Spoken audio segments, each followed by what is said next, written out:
isegi kui köha ja madalamad harjumused mind piiravad ning võidavad jälle ja jälle.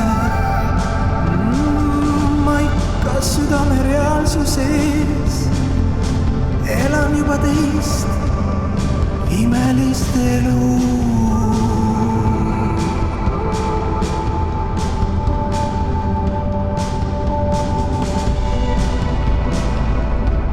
Keegi ei saa suruda mu hinge püüdlusi materiaalse maailma müüride vahele. Mu vaimuvägi on juba ammu puhta armastuse reaalsuses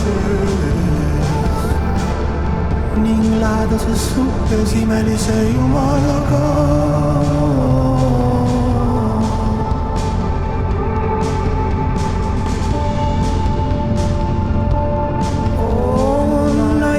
Väike ajahetk, mis minu tõelist olemust veel eraldab spontaansest igavese reaalsuse mängu.